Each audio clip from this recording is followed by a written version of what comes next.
Hi,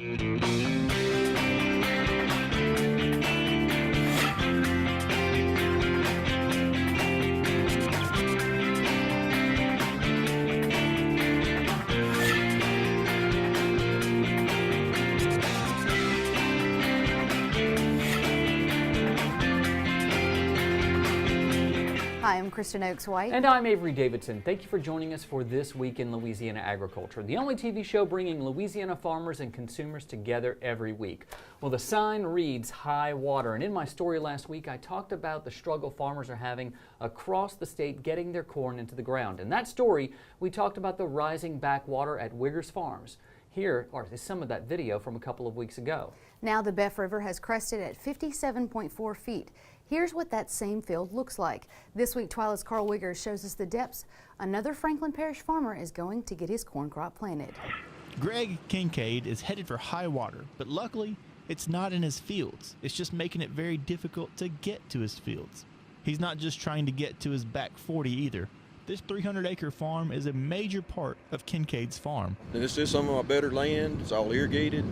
I just really can't afford to leave a third of my crop out. I mean, I have crop insurance, but I'd much rather have a crop than rely on the insurance. That very thing happened in 2016 when the high water and constant rains kept him from planting on this land. So now, while there's a break in the rain this week, it's time to wade through the waters to get this crop in the ground. Unless something changes, from the predictions with the Corps, none of the land back here should go under, so what we plant should be fine, and hopefully the water will be down where we can get in here and fertilize it and get it worked out after we get it planted. This is not the first time for Kincaid to plant in these conditions. 2016 wasn't even his first experience with high water around this land. We went through this in 1991. We had a pretty big flood in 91, and then there were 2 wooden bridges on that road, and we didn't trust those at all. And I moved the tractors back here before the water got very deep, and we wound up having a boat in to plant cotton. We boated in seed and chemicals to plant 300 acres back here that year, and so it's not our first go-round with this. So. Farming near the Beff River takes some understanding of Mother Nature. Kincaid explains that he could not risk waiting on this backwater to come down before he planted this year's crop. That was the thing, while I had this window to get in here, if I waited 7 to 10 days for the water to fall some, it still wouldn't be off the road. If we had a rain during that time, then it may be too wet to plant back here. So I'm just trying to take advantage of this dry spell to get it planted. I spoke with Greg this morning, and yesterday he planted around 95 acres. At that rate, he should be finished planting by the time that this story airs. What Kincaid and other farmers along the Beff River need now is for the river levels to drop and stay down for the summer. And Avery, Kristen, it's kind of freaky going to Mom and Dad's farm and seeing what that water looks like. Dad says it looks about 4 feet different than 2016, but it doesn't look that different in my eyes. It's a lot of water on top of a lot of rows of corn, and some of it's already planted. I went to the same place I went actually in 2016, and I saw the exact same looking image. In Vidalia along the Mississippi River, just on the other side of the levee, all of those fields are slowly filling up with seepage water. So it's a very same scenario from 2016 and 2011, which hopefully it will not get that bad. Yeah, I remember whenever we went out there and shot the show, you were standing there and it looked like there were white caps in a field. There were, pretty much. Yeah, in a field, because it was windy and blustery that day. I mean, that's got to be a pain for your dad to have to go through all of this again. Yeah, and I didn't really speak to Dad too much about it because it's kind of a sore subject for farmers, but I noticed as I was out there filming, I wanted to get some natural sounds, some sounds of the water crashing into the rows, and I looked, and you can see the water is just carving out rows of corn. You can see I saw the edge of, little bitty root systems of corn that's this tall, and it's kind of like, that's not supposed to happen in a cornfield. Yeah. So it'll be interesting how it turns out in the next few weeks, and I think the rivers are going to start maybe easing down now, so we can hope for a drier summer. Yeah, a dry spring too to finish it out. Carl Wiggers, thanks.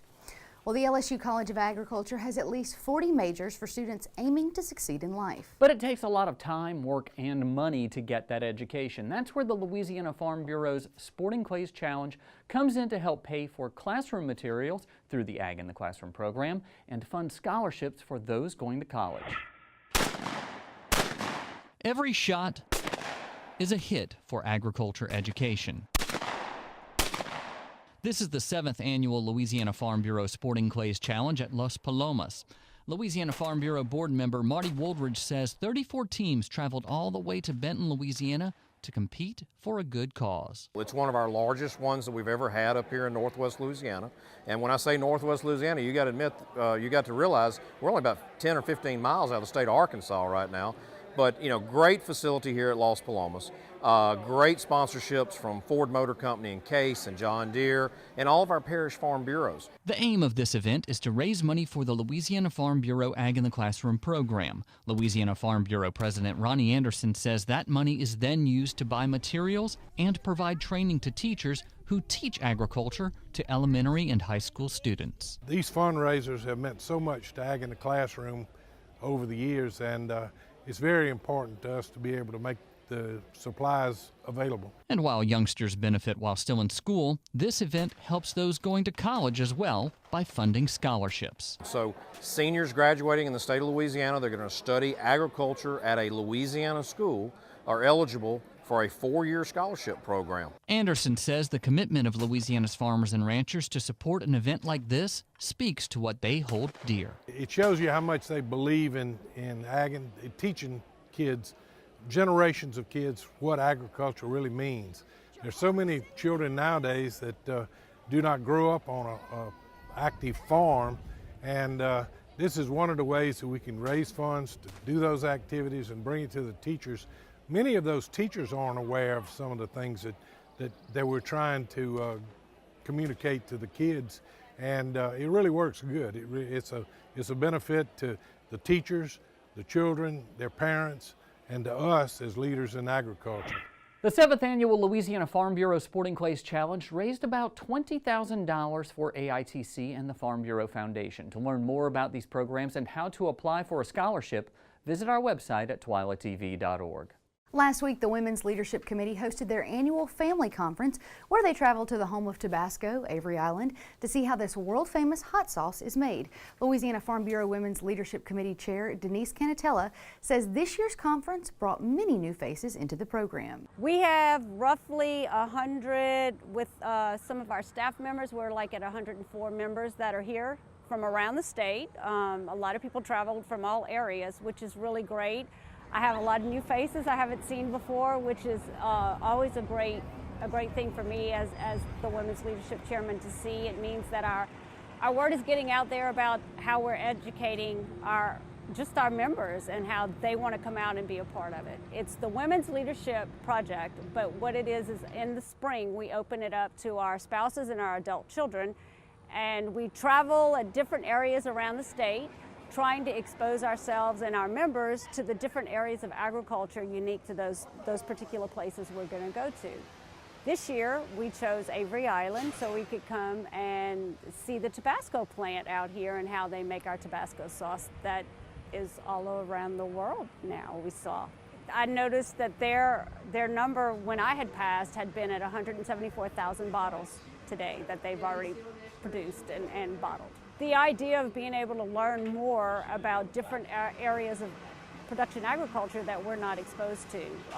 For me, in my area, we're grain and sugar, but I don't see peppers on a broad base except for the little bit I plant in my home garden. So it's neat to see here how they take those, and now it's a variety of peppers because they have a variety of products, and it's an amazing thing to watch how they take these different peppers and produce this sauce that everyone loves to use in all their meals. Spring is a very busy time for the Women's Leadership Committee, as this conference is only one of the many events they will participate in. The annual project by the Women's Leadership Committee donates to this charity to restock the pantries for families who have sick children at nearby hospitals. The house provides for their needs in some of the most desperate times these families face. The donated goods come from farm families all across Louisiana. Denise Canatella says this is not only one of the more popular projects, but also one of the most important ones. I imagine if I had a sick child, the last thing I'd want to do is worry about where I'm going to sleep and how I'm going to feed myself and whoever would be with me while I'm needing to get back to the hospital and see about a child. So, and many of them may not have the funding to be able to pay for a hotel or meals out every day. And the last thing they need is to be worrying about those necessities when they really want to just be with their sick child in the hospital. So this, to me, is it's a really great project right up there with our veteran home visits, because we get to give back what we do best as farmers and ranchers in this state. The Women's Leadership Committee will be making a similar donation to the Ronald McDonald House in Monroe on March 29th at 10 a.m. Well, Cafe Josephine makes a full court press with Louisiana farm to table. From lettuce grown in Breaux Bridge to oysters from Homa, this hidden jewel of St. Landry Parish combines a home away from home atmosphere with food with an attitude. This month, TWILA's AJ Sabine brings Louisiana beef, rice, and crawfish to your table. Feasting on Agriculture with A.J. Sabine is brought to you by the Louisiana Crawfish Promotion and Research Board, Louisiana Crawfish, Ask Before You Eat, by the Louisiana Rice Promotion Board, Think Rice, and by the Louisiana Beef Industry Council. Beef, it's what's for dinner. Hey there folks, I'm A.J. Sabine and welcome to another scrumptious edition of Feasting on Agriculture. This month, we're in Sunset, Louisiana at the marvelous hidden jewel, Cafe Josephine, where here you can find wonderful grilled meats, fresh Louisiana oysters, and of course, Louisiana crawfish.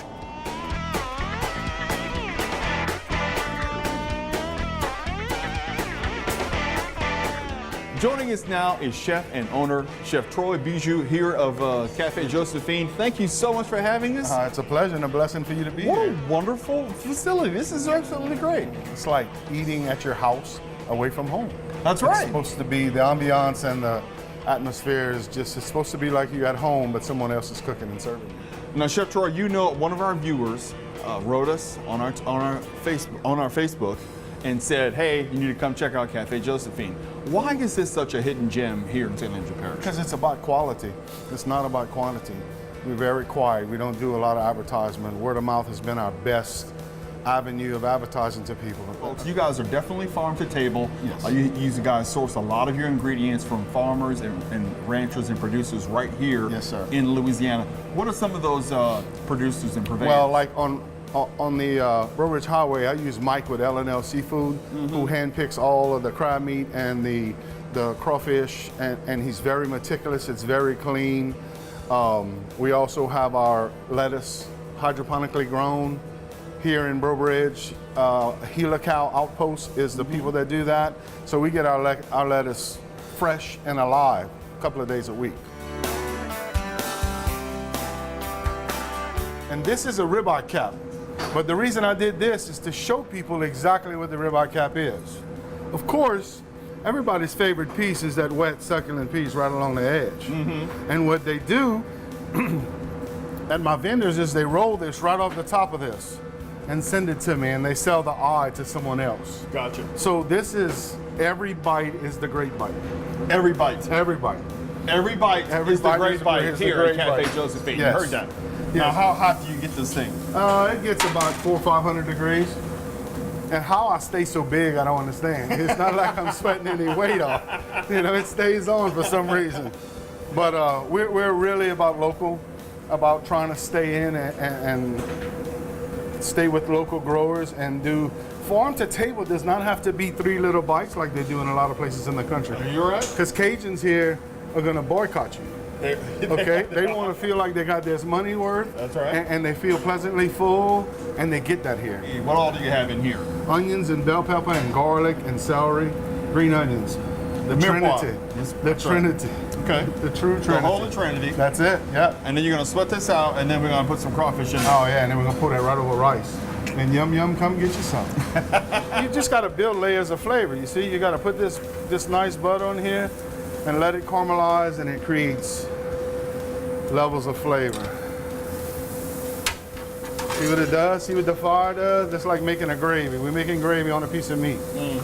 Just in time for Easter. Oh, Right? just in time for any time. Anytime. Man, when crawfish comes into season here, it's like another. People just get all. Yeah, they do. They do. Can you imagine? Do you know how many people sell crawfish in Lafayette Parish? Yes. Anything like that? A lot. Yes. Every Yes. corner. Yes. Yes. It's crazy. You're lucky I don't have any crawfish to sell with me right now. Now, what are you putting on there, Chef Troy? A melange of butter that I do. It's 3 different butters and some green onions, which has to happen on everything here in Louisiana. Those are gorgeous. Yes, sir. That special one-of-a-kind butter that you can only find here at Cafe Josephine. That's the secret. There's been a many ask, and it's like, Mama said no. We're not sharing that.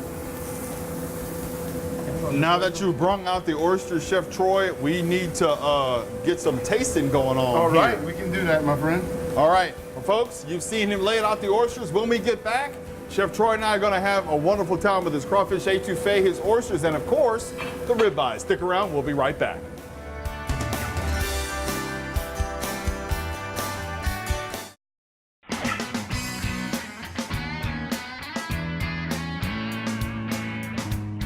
Thank y'all so much for sticking around. Chef Troy Bijou from Cafe Josephine's here in wonderful, wonderful, quaint town of Sunset. Chef, you've got something brand new that the folks haven't seen before, a wonderful cocktail you've just prepared. Tell folks what that is. It's actually a smoked old fashioned.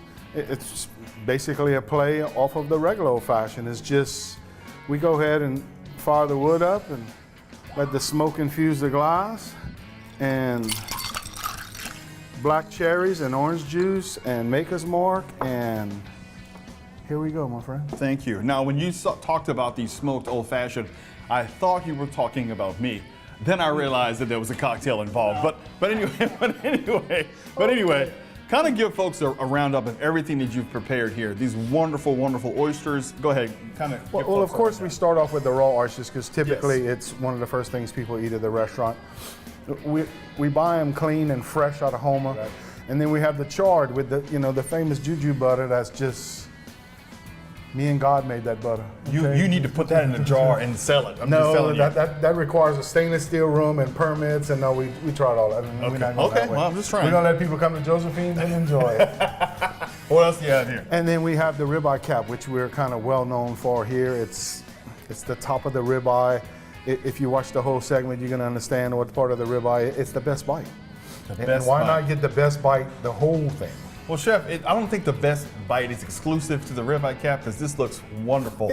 And finally, you got some rice and Louisiana crawfish from right here in Lafayette. Nothing more staple than crawfish etouffee in South Louisiana. Well, I tell you what, I can't wait to dive in here. In fact, this is the favorite part of the segment, folks. As you all know, AJ loves the tasting. So while I get down on these oysters and crawfish and steak, tell folks where you are, how they can find you. We're located about 12 miles north of Lafayette in Sunset, Louisiana. It's a quaint little quiet town. There's a lot of antique shops and different places you can buy different things here. And it's just out of the way. And you know, we have quite a great lunch because the elder generation comes and they don't want to eat a big meal at night, and they don't want to drive at night. So we kind of take care of them for lunch. Can't have pepper, can't have salt. I want this, I want that. And a lot of restaurants don't cater to our elders. And it's very important that we as a society understand that our elders and our veterans are not being taken care of properly like I feel they should be taken care of. So I do my all to take care of the elderly and the veterans, because without the veterans, I couldn't be living my dream. Somebody would be telling me what to do. Right. So it's really important to me that I get that out to the public, that's where my heart is. Well, Chef Troy, you forgot to mention the flavor you can get here at Cafe Josephine. This is absolutely probably the best piece of meat that I've had in years. It's absolutely fantastic. Food with attitude. Oh, I love it. I love it. And the etouffee is a triumph. And then, of course, the grilled oyster is absolutely fantastic. And we saved the pièce de résistance for the smoked old fashioned. Yes, sir. My eponymous drink.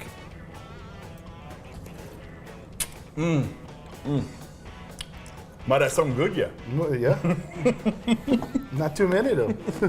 No. Not too many. Thank y'all so much for having us. No, it's a blessing to have y'all here. Well, on behalf of Stuart Poulton and myself, I want to say thank you to you and your lovely wife and all your staff here at Cafe Josephine, right here in Sunset on Napoleon Avenue. If you want more information about Louisiana rice, crawfish, Louisiana beef, oysters, you can always go to our website at twilatv.org. And also, we want to hear from you. If there is a farm-to-table restaurant or a lunchbox where farmers go to, please go to our website and let us know about it at twilatv.org. Well, on behalf of Chef Troy, Cafe Josephine, we'll see you next time. Feasting on Agriculture with A.J. Sabine was brought to you by the Louisiana Crawfish Promotion and Research Board. Louisiana Crawfish, ask before you eat. By the Louisiana Rice Promotion Board, think rice. And by the Louisiana Beef Industry Council. Beef, it's what's for dinner.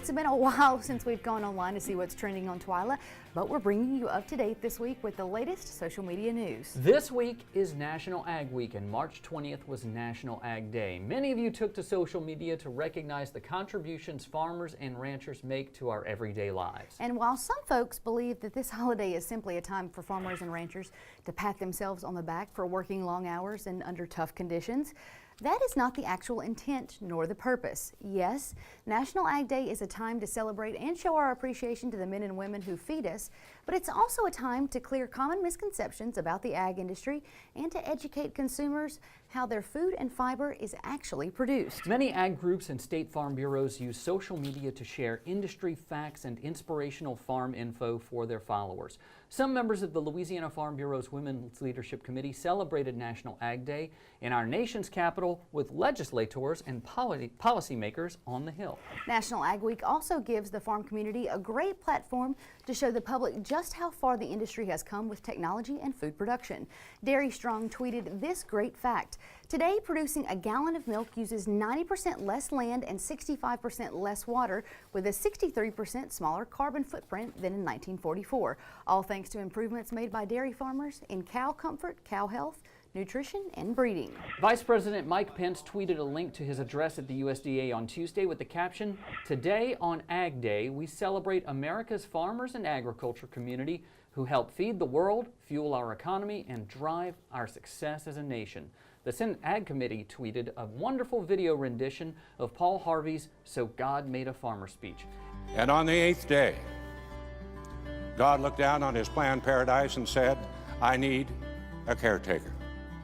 So God made a farmer. If you would like to watch the entire video, we posted a link on our website, twilatv.org. And you know, every year on this holiday, it's great to see all of the support for the agriculture industry, and it comes from a wide array of groups and individuals that you wouldn't necessarily would think would be tweeting about them, but you know. But that's the idea behind this. Right. Get the people who don't normally deal with it every day to notice it, to take some ownership of it too. And it's pretty cool. Yesterday on Twitter, National Ag Day was one of the top trending topics, and you just don't see agriculture a top trending topic that often. And I have to give some credit where credit is due. You may have noticed like a video on the TWILA site. Well, that was her work right there, putting that together. So if you liked it, if you shared it, and if you haven't, go like it and share it now. But yeah, Kristen did all that hard work on Well, that was one that we made earlier last year, but you know, it's a good way to celebrate agriculture. Absolutely. Well, moving on to this week's trending trivia so you can celebrate agriculture and win something. Last time we asked you, which Louisiana city is known as the crawfish capital of the world? And I think everybody got this right online because the correct answer is Breaux Bridge. This week's trivia question is, which state has the most farms and ranches in America? Is it A, California, B, Texas, or C, Iowa? To enter this week's trending trivia contest, simply log onto your Facebook or Twitter account and post your answer with the hashtag TWILATrivia, or you can always submit your answer the old-fashioned way online at the twilatv.org website. Well, that does it for this edition of TWILA. Be sure to join us next week when Neil Melanson will show us how researchers are trying to help shrimp look better in the stores. Until then, you can watch all of our stories online at twilatv.org, and be sure to like us on Facebook, follow us on Twitter and Instagram. For all of us here at TWILA, thanks for joining us. We hope to see you again right here next week.